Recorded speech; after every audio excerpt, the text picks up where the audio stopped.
Dans la partie sud de Brazzaville, à quelques 10 km du centre-ville, s'est développée une activité d'exploitation des pierres de construction. Nous sommes ici, à la carrière de Kombe. D'accès difficile, faute d'une route bien aménagée, la carrière est dédiée principalement à l'extraction des moellons de la roche. Parallèlement, il s'est développé le marché de la caillasse. Faisant face à Kinshasa, la ville voisine de Brazzaville, la carrière de Kombe attire entreprises de construction et particuliers. Parmi les exploitants, figurent en bonne place les femmes. Tous les jours sont complexes. Elles sont une vingtaine sur les lieux aux côtés des hommes à exercer une activité de dur labeur. Au lieu de rester dans l'oisiveté et exercer le métier qui ne me convient pas, j'ai préféré, grâce à ma belle-mère, pratiquer le cassage des pierres.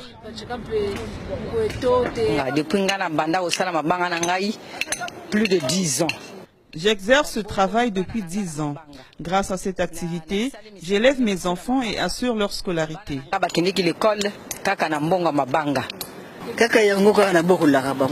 Ce travail me permet d'élever mes enfants. Malgré que je suis veuve, certains de mes enfants ont pu atteindre le cycle secondaire. Pour devenir casseuse de pierre, ces femmes n'effectuent aucune démarche administrative. Nous n'avons besoin de l'autorisation de personne pour exercer. Toutefois, après chaque vente, nous reversons un forfait auprès du chef de la carrière. Les casseuses de pierre, comme on les appelle, produisent le gravier à l'aide des débris de pierre issus du travail des hommes qui extraient le moellon. Les prix de vente varient entre 80 000 et 120 000 francs CFA.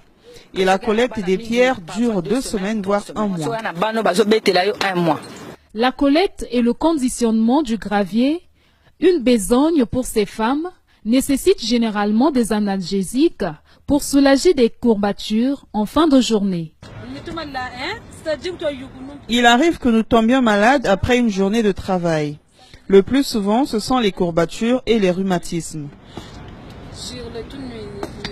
Pénible dans sa pratique, certes, la rentabilité, somme relative de la corvée, est suffisante pour motiver ces femmes, souvent piliers de leur famille. Cependant, depuis quelque temps déjà, la vente du gravier ne fait plus bonne recette, l'affluence des clients ayant sensiblement diminué. La vente a baissé. Cela remonte à 2 voire 4 ans. Actuellement, nous passons 2 à 5 mois sans vendre. Nous sommes en difficulté. Au-delà de la conjoncture économique, je me réjouis d'avoir des enfants qui m'apportent de l'aide de temps à autre. Il y a des moments où nous restons dépourvus de quoi manger.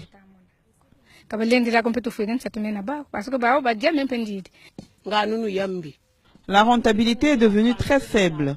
Les prix proposés des pierres ne nous permettent plus de bien nourrir nos familles. Malgré mon organisme affaibli, je m'efforce de travailler pour gagner de l'argent. Par rapport à la baisse d'activité, je cultive les légumes et les vends au marché. Mais cela ne me rapporte pas grand-chose.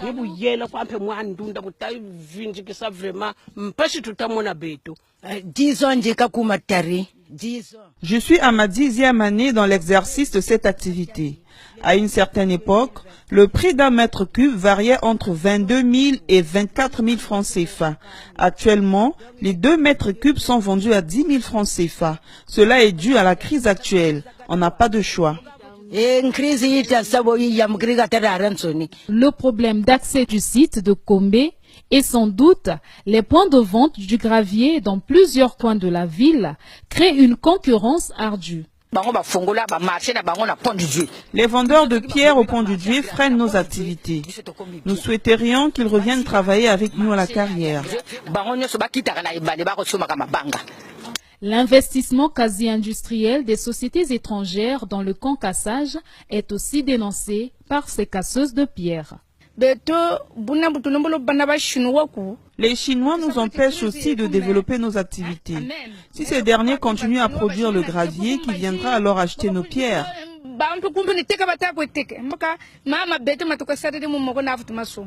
Excédées, plusieurs parmi elles ont jeté l'éponge et sont parties occuper des tables au marché, perdant pour certaines leur autonomie. La situation économique actuelle, peu luisante, ne simplifie pas les choses. Il nous arrive de faire 1 à 2 mois sans vendre. Certaines d'entre nous sont reparties trouver des places au marché.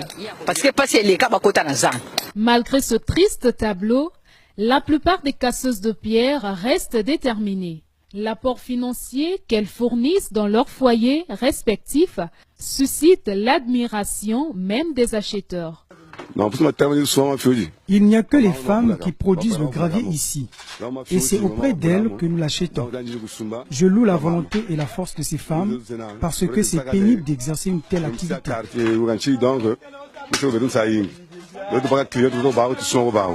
Ce travail dur n'empêche pas à ces femmes de gérer les tâches ménagères. C'est le cas pour Pauline, qui avant de se rendre à la carrière, donne des orientations à ses enfants et s'assure qu'ils s'appliquent bien. Après quoi, elle peut se diriger vers la carrière.